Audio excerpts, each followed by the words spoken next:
Hello, my name is Stahl, and today I'm going to give a demonstration speech on how to make a dessert. First off, I want to go ahead and thank all of y'all for coming. I really appreciate you taking time out of your day to come and watch me give this speech.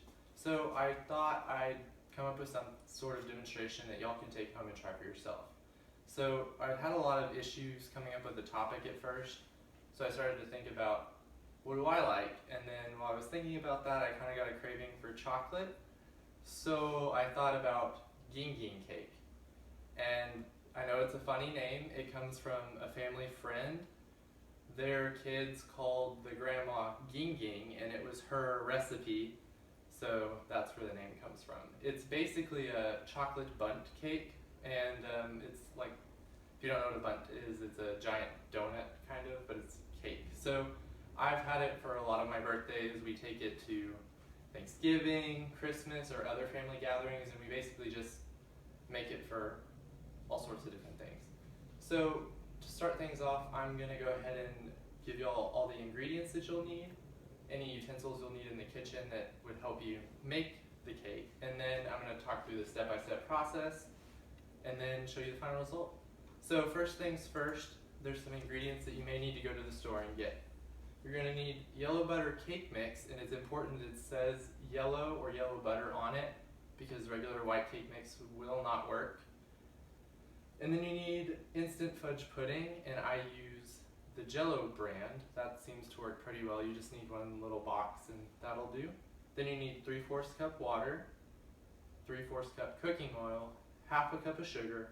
You'll need 4 eggs, a cup of sour cream, and they sell these in a cup size package, so if you buy that one, it makes it really easy. You just pour the whole thing in. You need at least 8 ounces of chocolate chips. You can use more or less depending on how chocolate chippy you want it to be. And then you could use some powdered sugar to put up on the top at the end, but that's definitely optional.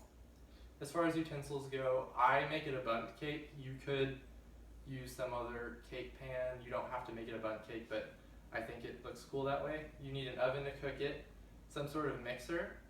You'll need a bowl to put all the ingredients in and mix them in, a measuring cup for the water and the cooking oil and the sugar, and then some sort of spatula to stir things later. So in preparation, you'll need to go ahead and preheat your oven to 350 degrees, which if you do this first, by the time you've done mixing everything and stirring everything, it should be preheated. And then you're going to want to go ahead and grease and flour the bundt cake pan or whatever pan you're using, but it's especially important for the bundt cake because you have to flip it at the end.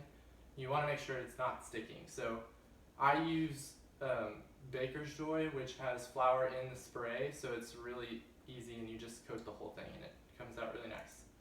So for step 1, you're going to want to go ahead and combine the yellow butter cake mix, the instant fudge, the water, the cooking oil, and the sugar. You just put it in a bowl, and then you're going to add an egg and mix 1 egg at a time, and you want to make sure that you get it creamy and like smooth and there's no bumps or anything in it each time. So you're going to keep mixing, add an egg, keep mixing, add an egg.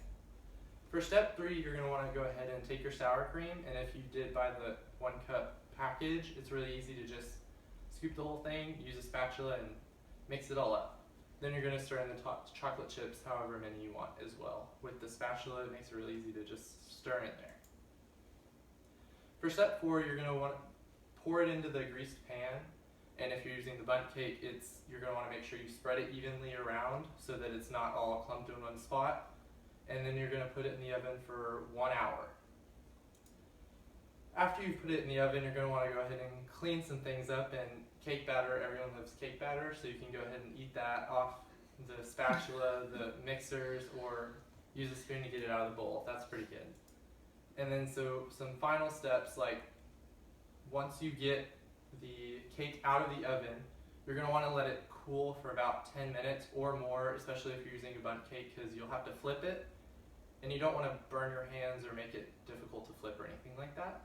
So you're going to flip it onto a plate that you can serve it from, and then you can add some sort of topping if you want to. I use powdered sugar. You could use some sort of chocolate syrup or whatever else you might like. And then this is the final product. It looks pretty good. I actually have it over here for when I'm done. Y'all can have some. So overall, it's a pretty easy dessert to make. You just mix things together, throw it in the oven. Pretty simple, like 10 minutes of your time, hour in the oven, and you're pretty much done. And you can take it to parties, like events, or just make it for yourself to eat at home. And I really appreciate all of y'all listening to my speech, and thank you very much.